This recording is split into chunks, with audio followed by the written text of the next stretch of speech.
E aí galera, tudo bem com vocês? Eu espero que sim, e bem-vindos ao primeiro episódio do Dupla Hélice Podcast. Eu me chamo Ariel Bezerra. Opa pessoal, me chamo Thiago Manuel e hoje vamos ter uma conversa com uma convidada muito especial, a doutora Letícia Anderson. Professora, fica à vontade para se apresentar. Olá pessoal, tudo bem?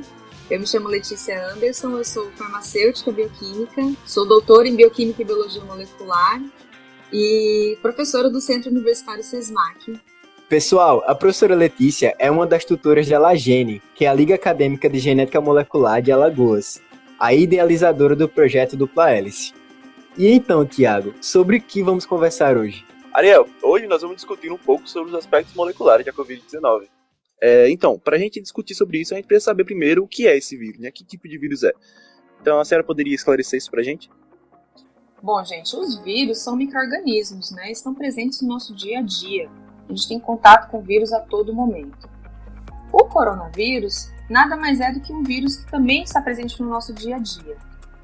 São uma família de vírus envelopados, que tem lipídios na sua estrutura mais externa, tem proteínas internas, externas, internas, e tem o seu material genético. Especificamente, o vírus que causa a Covid-19, ele recebe uma denominação específica, que é o SARS-CoV-2. E esse é o vírus que está causando a atual pandemia que estamos vivendo.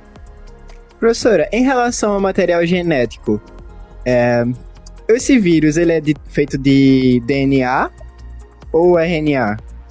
Existem vírus que são feitos com material genético de DNA e existem vírus que têm material genético de RNA. O coronavírus, como qualquer outro coronavírus, ele tem como seu material genético RNA. E esse material genético do coronavírus do SARS-CoV-2, ele é um material genético que tem lá 30 mil letrinhas, né? Você pode imaginar uma palavra gigantesca aí com 30 mil letras. Letras repetidas, porque afinal só existem 4 letras nesse material genético. E essas letras desse material genético feito de RNA, elas se repetem e vão codificar todas as proteínas que vão fazer parte da partícula viral. Tanto as proteínas que estão lá expostas, as proteínas mais externas do vírus, quanto as proteínas internas. Esse material genético ele vai codificar 29 tipos de proteína para tanto fazer parte da estrutura do vírus, quanto ajudar o vírus a se multiplicar dentro da sua célula, quanto ajudar no processo de transmissão da partícula viral também. Então o vírus tem todo um mecanismo para desencadear a sua patogenia, né? E, professora, em relação a ele ser um vírus de RNA, por o RNA ser uma molécula mais instável, ele passa por mais mutações? Olha, essa pergunta é um pouquinho difícil da gente responder, porque afinal, o que define se o vírus vai ter mais ou menos mutações é o quanto o vírus se multiplica, o quanto o vírus se replica e o quanto ele é passado de um indivíduo para outro indivíduo. Esse processo de passagem do vírus de um organismo para outro organismo, ele é um processo que acontece com qualquer vírus.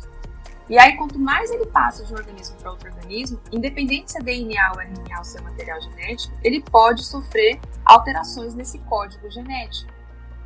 Esse código genético são as instruções para produzir as cópias do vírus. Quanto mais ele vai sendo copiado, sendo transmitido de uma pessoa para outra pessoa, quanto mais ele vai se replicando, essa leitura desse código genético, dessas instruções, ela pode sofrer alguma alteração, gerando cópias imperfeitas, né? A gente pode pensar que são defeitos desse material genético, onde que vão surgir as variantes de cada vírus. Então, todos os vírus têm suas variações. O que a gente tem que entender é que, quanto mais o vírus ele se replica, quanto mais ele é transmitido, mais pode gerar essas imperfeições no seu material genético. E tendo em vista, professora, que como já é do coronavírus, que ele é um vírus altamente transmissível, altamente transmissível, isso que você falou são as famosas novas cepas que estão sendo comentadas atualmente, que estão surgindo atualmente, as novas cepas do coronavírus? Isso, quando a gente pensa nas novas cepas ou linhagens ou variantes, a gente está falando de justamente vírus que tem alguma modificação no seu material genético. Essas modificações que a gente chama de mutação, a gente tem até medo um pouquinho dessa palavra, elas podem ser de 3 tipos. Ela pode ser simplesmente uma mutação silenciosa, que não vai fazer diferença nenhuma na partícula viral, ela vai continuar sendo transmitida do mesmo jeito. Ela pode ser deletéria para o vírus, onde a partir do momento que o vírus tem essa mutação, ele deixa de existir. E algumas mutações, elas podem justamente dar alguma vantagem para essa partícula viral. E aí dentro dessas vantagens, justamente, pode ser a maior transmissibilidade desse vírus, que é o que a gente está vendo. Então, algumas variantes que estão surgindo, justamente devido a essas mutações, que a gente está permitindo que o vírus ele adquira, quando a gente deixa ele circular muito facilmente na população, essas pequenas mutações elas podem estar justamente facilitando com que o vírus seja mais e mais transmissível de uma pessoa para outra. Isso ocorre bastante com o vírus da gripe, né? Sim, né? Todo ano a gente tem novas variantes aí do vírus da gripe, por isso que a gente precisa sempre, todo ano, quem faz o uso da vacina da H1N1 precisa reforçar a vacina, justamente porque tem as variantes circulando. E assim, é importante também destacar que não é somente a maior transmissibilidade do vírus, não.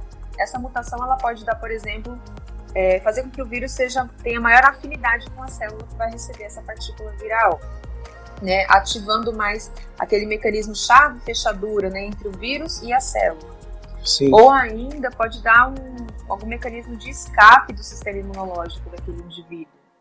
Então, o vírus realmente ele tem... Essas mutações elas podem dar diferentes artimanhas aí para ele ou ser transmitido de modo mais fácil, ou infectar o indivíduo mais facilmente, ou fugir do sistema imunológico, ou mesmo fugir de algum medicamento que esse indivíduo possa utilizar. Professora, em relação à origem do vírus, basicamente ocorreu mutações por ele passar por diversos hospedeiros diferentes? Isso, né? O que se sabe, e ainda estão investigando isso ainda, né? A gente tem alguns artigos na literatura que saíram tentando mostrar essa rastreabilidade da origem do vírus, mas sabe-se que ele é um vírus que tem origem em morcego e passou por algum outro animal intermediário antes de conseguir, ao acaso praticamente, infectar um ser humano. Então, justamente, né, quanto mais o vírus ele pula de um organismo para outro organismo, ainda mais de espécies diferentes, ele vai adquirindo essas habilidades de conseguir infectar um outro indivíduo, né, um outro organismo que tem uma célula diferente, um sistema imunológico totalmente diferente. Então isso aconteceu agora, claro, mas isso já vem acontecendo já há milhares de anos, é algo que já é muito conhecido da ciência e vai acontecer novamente. Ah, entendi. No caso, como já existiam vírus semelhantes antigamente, né, como o SARS e o MERS, que eles são semelhantes ao novo SARS-CoV, mas por as mutações que ele passou, ele tem uma forma diferente de patogenia, né? Exatamente. Então, são todos da mesma família do coronavírus, né? Existem vários tipos de coronavírus. Existem coronavírus que causam simplesmente um resfriado leve na gente. A gente nem se preocupa, né? Então, existem tipos de vírus que simplesmente causam leves resfriados e a gente não tem grandes preocupações. Como são da mesma família, eles vão sofrendo alterações até gerar um novo tipo viral, né? Quando gera um novo tipo viral, ele vai receber um novo nome. Mas dentro desse tipo novo de vírus, ainda podem haver as variantes com suas diferentes características que vão acarretar diferentes quadros patogênicos sim, da doença. Professora, por esse vírus ser um vírus de RNA, seria mais rápida a não contaminação, mas o processo de patogênese dele? Deixa eu formular essa pergunta. Porque como ele é RNA fita positiva, a fita já é transcrita em forma de proteínas virais, né? Isso, mas... Uma infecção mais rápida? Não. Porque os vírus, eles produzem as próprias proteínas que eles precisam para a sua multiplicação. Então, independente se é um vírus de RNA fita positiva ou fita negativa, ele vai produzir suas próprias proteínas dentro da célula que vão ser necessárias para a conversão dessa fita, para transcrição, tradução em proteínas. Então, o fato dele ser um vírus de RNA não afeta o quão rápido ele pode infectar uma célula. Entendi. O que afeta realmente o quão rápido ele pode infectar uma célula é a afinidade daquela proteínazinha da espícula viral, da spike, que fica bem exteriorizada na partícula viral, a afinidade dessa proteína com a célula que vai ser infectada pelo vírus, né, pelo receptor da célula viral, da célula que vai ser infectada. O receptor seria a enzima conversora de angiotensina, certo? Isso, o receptor seria justamente a enzima que se liga com a proteína spike do vírus. Uhum. Essas células que têm mais afinidade com a proteína spike do vírus, elas estão presentes mais na região do pulmão, nas vias aéreas. Essas células que têm a proteína ECA, né, que a gente chama, que a gente conhece como proteína ECA, elas estão presentes nas células epiteliais. Então vai estar presente não somente no nosso pulmão, mas em todo o trato respiratório, como em qualquer outra célula epitelial, como por exemplo no trato gastrointestinal. A gente pode ter essas proteínas presentes na superfície da célula. Então o vírus ele não consegue só infectar a sua célula do pulmão, ele pode infectar outras células. Claro que, por uma resposta imunológica, algumas células elas são mais permissivas a essa infecção e conseguem combater menos ou mais essa infecção. E aí a gente vai ter um quadro patogênico associado a justamente esse processo de infecção. Tem tantas artimanhas esse vírus que é muito difícil acreditar, mesmo. É complicado. Então, professora, devido a esse fato das mutações em águas secas e tal, isso pode ter sido um dos fatores que acarretou a nova alta de casos de Covid que aconteceu agora recentemente, principalmente no nosso país? Sim, o que acontece? Quando a gente fala das variantes, né, das mutações, existem realmente algumas mutações que vão causar essa maior transmissão do vírus. Na classificação das variantes, existem mais de 200 variantes já conhecidas no mundo, mas dessas existem as variantes de preocupação e as variantes de interesse. As variantes de interesse são aquelas que, poxa, tem uma mutação no material genético, vamos ficar monitorando essa cepa, né, essa variante, para ver se ela causa uma maior disseminação, um maior aumento de casos ou não. As variantes de preocupação, hoje no mundo, existem 5 variantes de preocupação, mas 3 são mais conhecidas e são mais rastreadas, que é a variante que a gente chama do Reino Unido, da África do Sul e a do Brasil, que a gente conhece como a variante de Manaus. Essas variantes têm realmente mutações que podem realmente aumentar a transmissão de uma pessoa para outra. Então elas se tornam mais transmissíveis, por isso que hoje no Brasil, aquela variante que veio lá de Manaus, que começou lá em Manaus, ela está disseminada no nosso país. E a partir dela já estão surgindo outras variantes. Né? Recentemente já apontaram que tem a primeira variante de Manaus é a variante P1, mas já apontaram que existe a variante P2. Recentemente já saiu uma nova variante que é a P4. E existe uma nova agora recente que é a N9. Todas essas são de preocupação? Não são de preocupação, são variantes de interesse. Aquelas assim, existem, vamos ficar de olho nelas para justamente a gente monitorar se elas estão se disseminando mais fácil ou não. Entendi. Então, professora, isso tem relação também com a grande alta de intubação de pacientes, porque na primeira onda do Covid, que começou no ano passado aqui no Brasil, a gente tinha muitos casos, infelizmente, de pessoas sendo intubadas. Tudo mais, foi até um problema por causa de recursos e tal, mas agora nós também temos outra grande alta no caso de intubações. E tem uma pesquisa que foi feita pelo BBC que diz que cerca de 80% dos pacientes que precisam ser intubados por Covid acabam vindo a falecer. O que acontece, né? Quando a gente estuda essas variantes, em relação a elas apresentarem uma maior gravidade, tem alguns estudos na literatura que apontam que realmente elas podem estar atreladas a uma maior gravidade da doença, consequentemente um maior número de internação, um maior número de pessoas que precisam de terapia intensiva, né? Oxigenação extracorpórea, enfim, a gente tem vários tipos de terapias aí que auxiliam na recuperação do paciente.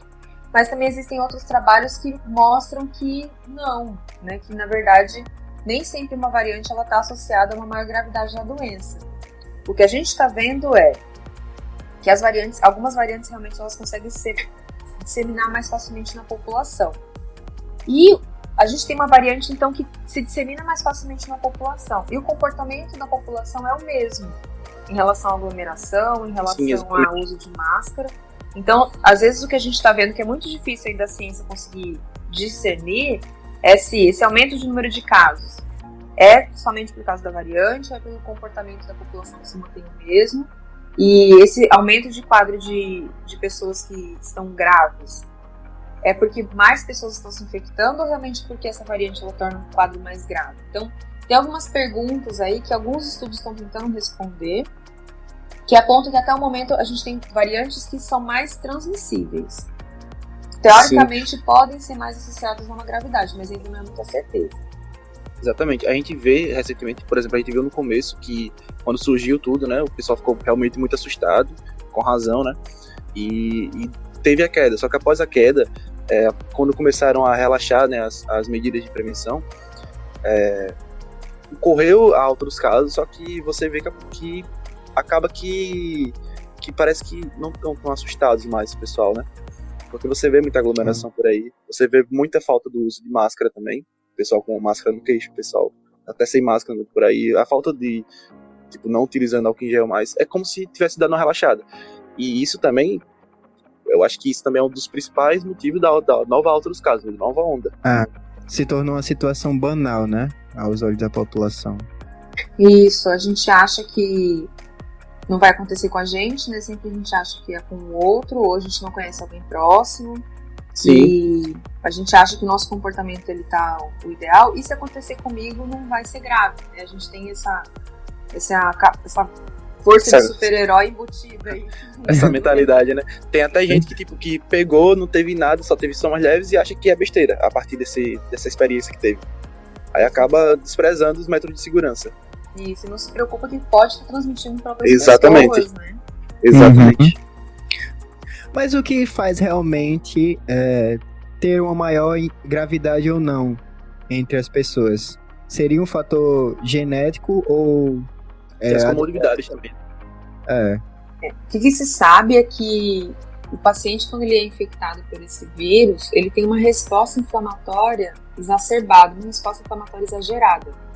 Então tem uma cascata de citocinas aí que são liberadas, e alguns medicamentos, inclusive, tentam barrar um pouquinho essa resposta inflamatória exagerada, essa cascata de citocinas, e aí cada paciente reage de uma forma a essa resposta inflamatória. Então realmente, alguns pacientes vão ter um quadro mais grave, justamente porque o próprio corpo dele está produzindo moléculas ali que vão estar exagerando nessa resposta contra o vírus, tentando combater o vírus, né? Nosso sistema imunológico ele faz isso. Mas essa resposta é tão exagerada que acaba causando uma resposta inflamatória muito grave. E essa resposta inflamatória, claro que é principalmente no trato respiratório desse paciente. Então, a primeira coisa que esse paciente vai começar a apresentar é dificuldade respiratória, justamente por uma inflamação no seu pulmão. E isso se sabe que é uma resposta inflamatória por uma cascata de citocinas de modo totalmente exagerado, descontrolado do próprio organismo. Como que isso acontece? Qual é realmente a chavinha ali que o organismo muda para ter esse exagero de resposta inflamatória? A gente não conhece ainda. Entendi. Então é algo que a gente ainda está pesquisando e estudando sobre isso para entender cada vez melhor, né? Isso, tem vários estudos que ficam estudando, dependendo da gravidade, né, dependendo do quadro patogênico do paciente, se tem sintomas leves, intermediários ou graves, quais são as citocinas que ele está liberando, né? Como é a resposta inflamatória dele? Como é que ele está reagindo ao vírus? E isso ajuda, inclusive, a prever prognóstico desse paciente, né? Sim. Conforme essa resposta que ele está tendo, qual vai ser o resultado final desse paciente? Será que ele vai ter um bom resultado ou um resultado ruim? Entendi. Então, a biologia molecular nos deu um presente, né, com a biotecnologia e todas as suas inovações. E anos de pesquisa. Isso, e trouxe o PCR pra gente, né, que hoje é o método de ouro, padrão ouro, né, para detectar a Covid-19. Então, professora, sobre o PCR, o que você poderia falar pra gente? O PCR realmente é uma técnica que já é utilizada há muito tempo para diagnóstico de vários tipos virais, né? E ela realmente foi a técnica que, como ela é muito versátil, ela foi rapidamente implantada para o diagnóstico da Covid-19. Então, é realmente o padrão ouro, porque ela é uma técnica super sensível, que consegue detectar o material genético do vírus quando ele está em pequeníssima quantidade dentro do organismo do indivíduo. Ela é uma técnica que detecta não a partícula viral, né, não o vírus, a bolinha do vírus, ela detecta o RNA do vírus e amplifica esse RNA do vírus para que ele possa ser detectado realmente, né, em grande quantidade. Então a RT-PCR ela faz isso, ela tem os primers, né, tem as sequências genéticas ali que são alvejadas no RNA viral, permitindo justamente essa amplificação e detecção. É importante entender que, por ser uma técnica que detecta o material genético do vírus, o vírus tem que estar presente ainda dentro daquele organismo, por mais que seja em pequena quantidade. Então, a recomendação é que a técnica de RT-PCR ela seja feita a partir do momento que o indivíduo tem a suspeita que está com a Covid-19, ele pode estar até assintomático, né? Uma técnica que detecta indivíduos assintomáticos. Então, se a pessoa teve contato com alguém que teve o vírus, passou 1, 2 dias, não está apresentando sintomas ainda, ela pode sim recorrer a esse teste para ver se ela foi ou não infectada. Tem uma janela, né, de tempo que é detectável.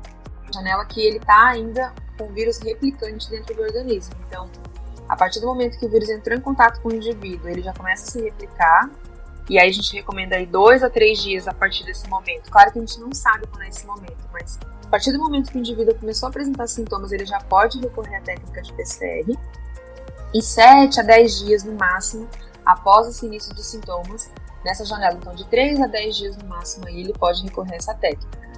Porque passou 10 dias, 14 dias, a viremia já decai, né? O vírus ele deixa de se replicar dentro do organismo. Esse é o curso natural de qualquer processo virêmico de vírus respiratório. Então o vírus ele vai embora. Se ele vai embora, eu não posso recorrer à técnica de PCR para detectar material genético viral. Ah, entendi. E a professora, para a gente poder conseguir identificar o RNA viral, primeiro a gente tem que saber como é cada letrinha, né?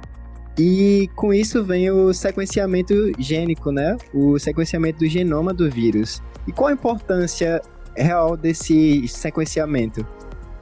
Se a gente pensar, né? Quando começou a disseminação do SARS-CoV-2 no mundo, né? Lá na China, começou na China e foi dispersando pelo mundo todo. Como é que eles sabiam que era realmente o SARS-CoV-2? Eles não vêm com uma etiqueta. Então, o que pegaram era justamente, pegaram o material genético daquele vírus que estava causando uma pneumonia, um processo respiratório, e fizeram o sequenciamento, né? Ou seja, leitura do código genético, das 30 mil letrinhas. E aí compararam com a sequência genética de todos os outros vírus que existem na face da Terra que já são conhecidos, e viram que era um vírus diferente. Então, o sequenciamento ele tem essa importância justamente porque, ao ler o código genético de qualquer micro-organismo, de qualquer organismo, a gente consegue descobrir se ele já é algo conhecido, que já está circulando, ou se ele é algo que tem realmente uma informação nova. Então, o sequenciamento ele permitiu apontar isso, né? Ver que aquele vírus respiratório era algo novo. Hoje, o sequenciamento ele tem ele tem uma outra função. A gente continua sequenciando o RNA do SARS-CoV-2. Hoje no mundo, a gente já tem aproximadamente 350 mil sequências do SARS-CoV-2 já analisadas. Isso a gente está falando de já analisada. Então, imagine o que vai surgir aí na próxima semana. Imagina. Mas aí, qual a importância de, para que sequenciar ainda tanto, né? 350 mil sequências, justamente para fazer esse monitoramento da dispersão do vírus. Será que ele está sofrendo mutação? Qual vírus será que está circulando mais em cada país? Né? Isso é importante para a gente justamente fazer um monitoramento da dispersão viral, se aquele tipo viral está sendo mais transmissível, se ele está causando uma maior gravidade nos pacientes. Então ainda existe essa importância de fazer o sequenciamento justamente para fazer esse monitoramento. Isso é o que a gente chama de vigilância genômica. Tá? Então isso é ainda feito e muito bem feito em muitos países do mundo. Entendi. Então diariamente estamos monitorando a situação do vírus para descobrir formas de mecanismos para enfrentá-lo e também é monitorar o seu comportamento, né? As suas mutações e vigilar sempre, vigilar? Que palavra é essa? Manter sempre a vigilância sobre esse vírus, né? Isso, Estados Unidos e realmente assim, quando a gente entra no site do CDC dos Estados Unidos, lá diariamente tem atualização de quantas sequências estão entrando nesses bancos de dados aí, principalmente das variantes que estão circulando lá. E aí isso é interessante porque a gente vê que, por exemplo, nos Estados Unidos, a gente tem a prevalência de uma determinada variante. Quando a gente vai para outro país, que também faz essa vigilância genômica, a prevalência de outra variante. E aí por isso que os países têm medo, né? Tem esse controle de intercâmbio de passageiros. Justamente porque pode haver o surgimento de novas variantes. Né? Se eu conheço a variante que está circulando em cada país, eu não quero que as variantes que já estão presentes no meu país possam ser mescladas com outra variante. Né? Então, essa vigilância ela tem esse olhar também de monitoramento, né? Justamente de estratégias de conter, né, a disseminação do vírus. Professora, outra coisa, essas variantes, elas interferem no método diagnóstico? O diagnóstico em si interfere? Tem essa preocupação. Como o método diagnóstico ele detecta o material genético do vírus, eu conheço o material genético do vírus. Apesar dele ter pequenas alterações, ele é muito bem conhecido. E aí existe sim essa preocupação que, dependendo do método diagnóstico, dependendo do tipo de PCR que eu faço, porque existem vários tipos de PCR que eu posso fazer para fazer o diagnóstico, ela pode justamente ser falha quando a detecção envolve justamente um pedaço que está sofrendo alteração. É como se eu quisesse ler uma palavra, e aquela palavra mudou, as letrinhas daquela palavra. Eu deixo de reconhecer aquela palavrinha. Então existe sim essa preocupação, que as mutações elas escapem de alguns métodos diagnósticos. Não só da PCR, não. Pode escapar de qualquer outro método diagnóstico. Tanto de detecção de antígeno quanto de anticorpo. Cada um com a sua especificidade. E isso pode ter sido um problema recentemente, né? Pode, só que assim, como a gente tem essa vigilância genômica, né, no mundo todo, então a partir do momento que detectou-se que estava havendo algumas mutações em regiões que eram detectadas pela PCR, esse alerta surgiu mundialmente, né? E os testes, eles foram avaliados em relação a se eles estavam deixando escapar essas variantes ou não. Isso a gente está fazendo a todo momento, né? Quando a gente fala de diagnóstico, a gente sempre tem esse olhar. Aquele teste que eu estou usando dentro do meu laboratório, ele consegue detectar se aquele vírus está sofrendo uma variante ou não, ele está deixando esse vírus escapar. Então isso, né, todo mundo que está lidando com o diagnóstico diretamente tem essa preocupação de estar sempre antenado aí se as variantes elas podem ou não estar escapando do teste de PCR. Isso é muito louco, né? O mundo todo vigiando algo o tempo todo, assim. Por isso que é importante a vigilância, né? Oferecer dados, sempre bom. Eu queria destacar que a vigilância genômica que a gente está abordando aqui, ela é feita no mundo todo, inclusive no Brasil. No Brasil hoje, né, nos bancos de dados, quando a gente visita os bancos de dados, já existem mais de 800 sequências do SARS-CoV-2 depositadas, ou seja, foram sequenciados vírus que estão aqui circulando no nosso país, e essas sequências ficam disponíveis para o mundo todo, para que o mundo todo realmente tenha esse olhar em relação ao monitoramento da dispersão do vírus. A gente fala 800 sequências, mas eu mencionei que no mundo a gente já tem mais de 350 mil sequências feitas. Então, realmente, assim, a vigilância genômica no Brasil ela ainda é muito insatisfatória, né? Onde são feitos poucos sequenciamentos e o monitoramento do vírus ele é ainda muito atrasado em alguns aspectos, né? Por exemplo, a variante P1, que é a variante de Manaus, ela foi detectada primeiro no Japão. Nossa. E depois foram estudar e viram que era uma variante do Brasil, que já estava aqui no Brasil. Então, para vocês verem como que a gente ainda precisa evoluir muito nesse contexto de vigilância genômica. Mas eu queria deixar destacado aqui também que no Brasil, apesar da gente estar ainda caminhando a passos lentos em relação à vigilância genômica, a gente tem massa crítica e massa científica para a realização de muito sequenciamento, né? Realmente a ciência no Brasil realmente ela é muito evoluída em relação a essa vigilância genômica. O que falta, infelizmente, é financiamento no país para isso.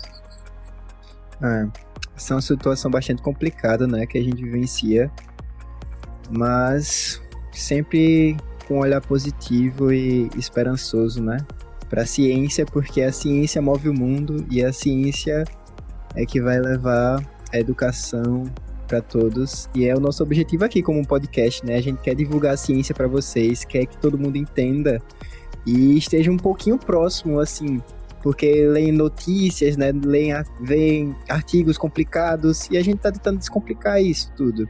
Abordar de uma forma, assim, que todo mundo consiga entender e que fique, assim, um compartilhamento de conteúdos, né, entre a gente. Mas... Sim, a ciência ela tem que ser acessível a todos, né? Ela tem que ser desmistificada realmente. Porque a ciência está presente no nosso dia a dia. Quando a gente busca um medicamento novo, quando a gente busca uma vacina nova, quando a gente quer entender o que a vacina faz, o que um vírus está fazendo no meu organismo, isso é ciência pura.